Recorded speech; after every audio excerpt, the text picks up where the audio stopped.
Olá pessoal, tudo bem com vocês? Vamos dar continuidade ao nosso estudo da disciplina de Geografia, entrando aí no material novo, terceira unidade, terceiro módulo, Espaço Rural e Urbano na América e na África, passa a ser a nossa temática de estudo. Essa unidade ela possui 3 temas específicos para serem trabalhados por nós. Nós estaremos desenvolvendo e estudando passo a passo esses capítulos. Então, abra o material de vocês na página 2 e peguem o marca-texto e vamos dar início ao estudo do primeiro capítulo desse módulo. E esse módulo possui 2 objetivos específicos: diferenciar e caracterizar as principais práticas agrícolas observadas na América e na África e compreender as principais características dos espaços urbanos, americanos e africanos. E aí vem uma pergunta para vocês: qual a diferença de área rural para área urbana? Lembram? São temas que nós temos um estudo aí ampliado na geografia: a área urbana e a área rural. Esses 2 continentes, por nós, deverão serem conhecidos de maneira específica na sua divisão de territórios, na distribuição destas áreas. E aí vamos primeiramente para o espaço rural. Iniciando, o nosso material vai dizer o seguinte: as práticas agrícolas caracterizadas pelo cultivo de plantas e pecuárias, caracterizadas pela criação de gado, têm sido desenvolvidas na América e na África há séculos, antes mesmo da chegada dos colonizadores europeus. Povos, agricultores, sedentários, grupos de pastores, transhumantes, nômades, caçadores, coletores e mesmo sociedades urbanas coexistem, por vezes, há milhares de anos nesses continentes. E aí, lembrando, a América, nós temos os nativos que desenvolviam suas práticas agrícolas no território, assim como no continente africano. E lembrando, a África passa a ser considerada pelos antropólogos como a base, o berço das civilizações, a origem da vida humana no continente africano. Logo, percebemos que esses 2 continentes, eles transbordam informações referentes ao modelo de vida dos primeiros habitantes até os dias atuais. E aí, dando continuidade, além da agropecuária, outras atividades como a piscicultura, que é a criação de peixes, o reflorestamento tanto de espécies nativas quanto de espécies exógenas de outras regiões, compõem as paisagens rurais, assim como áreas situadas em unidades de conservação, em lavras de minérios e pequenas vilas e povoados. O espaço rural, dessa forma, é aquele que predomina o uso não urbano do solo e as atividades relacionadas ao setor primário da economia, que envolve a produção de matérias-primas. E aí, retornando ao setor primário, agricultura, pecuária, extrativismo, são as atividades primárias existentes aí. E aí vem para nós a área rural, ocupada por indígenas nas proximidades do vulcão Andino.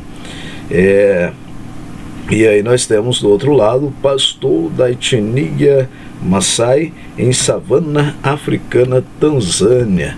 Então nós temos aí 2 imagens para fazermos um comparativo, até mesmo percebermos as semelhanças em ambientes diferentes do modelo e das práticas agrícolas e pecuárias. E aí vem para nós, a partir de agora, diferenças do tipo de agricultura, do tipo de pecuária. Agricultura itinerante na América e na África. Quando vocês escutarem itinerante, trata basicamente de um processo migratório, de mudança, não fica apenas em um lugar. E aí vem para nós uma das práticas de cultivo mais antigas de que se tem notícia. A agricultura itinerante ou nômade se caracteriza pela mudança constante no local de cultivo, a fim de permitir a recuperação do solo após alguns anos de plantio. Então, a agricultura itinerante é aquela que traz a ideia de mudança. E o objetivo é basicamente a recuperação do solo para que volte às práticas da produtividade. E nesse modelo itinerante, uma prática que é bem desenvolvida é os modelos de queimadas. Então, queimadas passa a ser utilizada aí num modelo itinerante, passa a ser um modelo de agricultura não considerado moderno, mas tradicional, e o uso de técnicas rudimentares, e uma técnica aí que passa a ser bastante utilizada, passa a ser as queimadas. Depois da agricultura itinerante, nós iremos observar que vem para nós um outro detalhe, tipo diferenciado, que são as agriculturas irrigadas, tanto na América como na África, e aparece em destaque a sazonalidade, condicionada às estações do ano e suas características, como o verão úmido e o inverno seco. E aí até a mão de obra utilizada passa a ser uma mão de obra sazonal, que passa a ser por período, por estações. E aí nós temos a proporção das áreas agrícolas irrigadas no mundo é bastante heterogênea e varia muito entre os países, continentes e até em regiões. Isso se explica por diferentes fatores: a sazonalidade, irregularidade das chuvas, a qualidade dos solos e as condições econômicas, tecnológicas dos países aí inseridos. E falou de agricultura irrigada, lembra aí que ela será em áreas com fontes específicas de água. Se não tivermos rios próximos, nós teremos aí os tidos aquíferos, e desses aquíferos há uma retirada específica da água para abastecer as regiões. E aí vem para nós o informativo na página 6, e essa aqui é importante vocês marcarem esse parágrafo. Olha o que ele vai trazer para nós aqui. Como é possível perceber, muitos países na África apresentam menos de 5% de suas áreas agrícolas irrigadas. Já na região oeste dos Estados Unidos, bem como em certas áreas da América Latina, inclusive partes do Brasil, como vimos no caso do Rio São Francisco, entre outros exemplos, esse tipo de agricultura se encontra em situação oposta. De acordo com a FAO, Organização das Nações Unidas para a Agricultura e Alimentação, desde a década de 1980, a extração de água na América Latina duplicou, o que representou um ritmo maior do que a média mundial. A maior parte da água, cerca de 70%, que é consumida nessa região do globo, se destina à agricultura irrigada. E aí o exemplo específico, o Rio São Francisco, nós temos um modelo, um exemplo clássico aqui próximo de nós, que é a cidade de Bom Jesus da Lapa, com uma das suas áreas rurais, corresponde ao projeto Formoso A, e lá a água utilizada do Rio Corrente, o Rio Corrente, que faz parte da bacia do São Francisco. Então nós temos aí uma diferença entre África e América no uso da água para o processo da agricultura, e nesse contexto nós iremos observar o processo da irrigação. E aí vem lá, continuando aqui, traz mais detalhes sobre esse modelo de agricultura de irrigação. Posteriormente vem lá a agricultura moderna na América e na África. Então, quando falamos de agricultura moderna, percebe que é aquela que coloca em prática métodos científicos de cultivo, dispõe de equipamentos sofisticados e maquinário altamente tecnológico. Então nós temos aí áreas que teríamos a mão humana desde o início da produtividade até a colheita. Nós temos aí basicamente um maquinário para desenvolver estas atividades. Notaremos que há uma influência direta pós-Segunda Guerra Mundial pela necessidade de alimentação. A tecnologia ela acabou favorecendo de certa maneira e inovando para o processo agrícola. Nessa página nós temos um exemplo aqui, o drone utilizado também nas produções agrícolas. E algo que sempre cai até em vestibulares chama-se Revolução Verde. A Revolução Verde, lá na década de 70, a ideia básica era aumentar a produtividade. E aí aparece o uso de alimentos alterados geneticamente. Os alimentos com alteração genética, que passam a serem questionados por uma boa parte da população mundial, mas de outro lado, para o agricultor, para o produtor, nós temos uma produção com menor espaço de tempo e trazendo assim maior lucrabilidade para o agricultor. Revolução Verde, a ideia básica, alterar geneticamente os produtos, fazendo assim com que, de certa maneira, haja uma ampliação na produtividade. Aí, outras modalidades de agricultura. Nós temos um destaque, essas temáticas nós destacamos no 7º ano. Passa a ser a intensividade e extensividade. Qual a diferença? Vamos lá. A agricultura intensiva, ela tem uma maior ampliação de tecnologias, de investimentos, e ela não tem uma produção em grande escala, em áreas extensas. Já extensiva, a ideia é extensão, e muitas das vezes não há técnicas necessárias como as técnicas da intensiva. O exemplo, pecuária, criação de animais, intensiva, o animal criado confinado, extensivo, o animal é criado solto.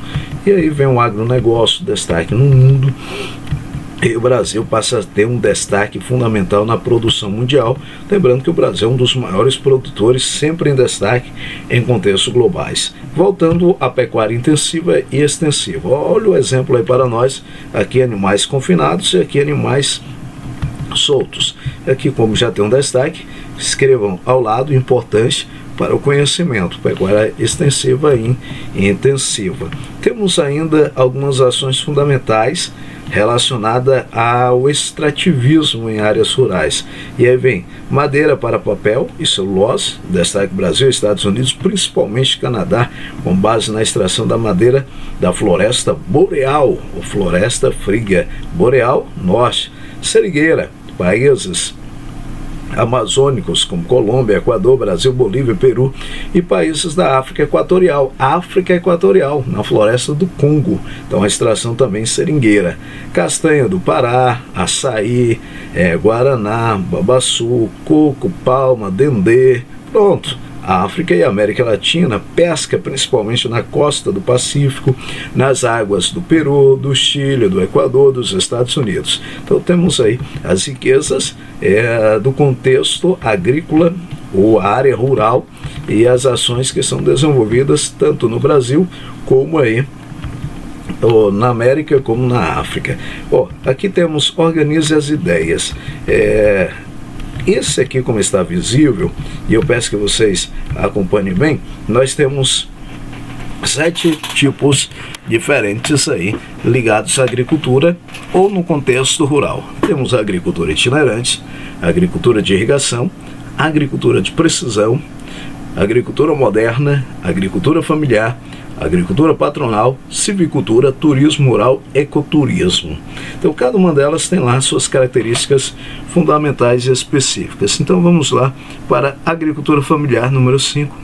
E nós não explicamos que aqui tem prática predominantemente em unidades rurais pequenas e médias com a mão de obra do grupo familiar e comunidade local. Então, agricultura familiar, agricultura subsistência. A própria família produz para a sua própria sobrevivência. Então são destaques aí para nós no estudo do modelo agrícola. Então passei no material de vocês a resposta aí e grave, porque esse é importante. E aqui vem lá espaço urbano, destaque para a compreensão do espaço urbano. Essa imagem ela chama a nossa atenção, uma pequena área verde e por volta nós temos aí uma grande dimensão urbana. Boa parte das cidades elas têm se ampliado cada vez mais o tamanho territorial e alguns termos aí sendo utilizados como conurbação. O que é conurbação? Conurbação, quando duas cidades elas se encontram, dois centros urbanos se encontram.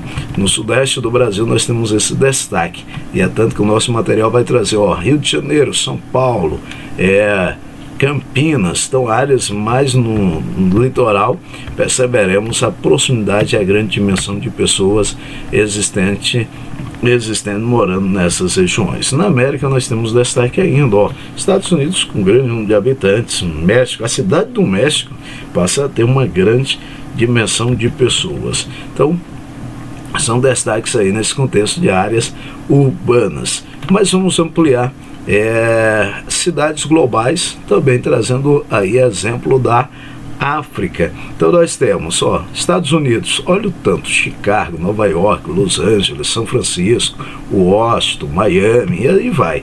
Brasil, São Paulo. Canadá, Toronto. Cidade do México, a capital do México. Na África, nós temos a África do Sul, Joanesburgo. Argentina, Buenos Aires. Na África, nós temos também o Egito, como destaque de áreas urbanas aí, que passam a ter destaques específicos. Falando ainda espaço urbano na América, lembrem que o continente americano encontra-se altamente urbanizado na atualidade. Então, americano, altamente urbanizado. Na América anglo-saxônica, especialmente Estados Unidos, a onda de urbanização se deu a partir das últimas décadas do século XIX. Estados Unidos ampliando aí o processo da Revolução Industrial. Já na América Latina teve grande impulso durante e após a Segunda Guerra Mundial. Então, Estados Unidos, lá no século XIX, América Latina, no período da Segunda Guerra Mundial ou pós-Segunda Guerra Mundial. E destaque nesse período pós-Segunda Guerra Mundial.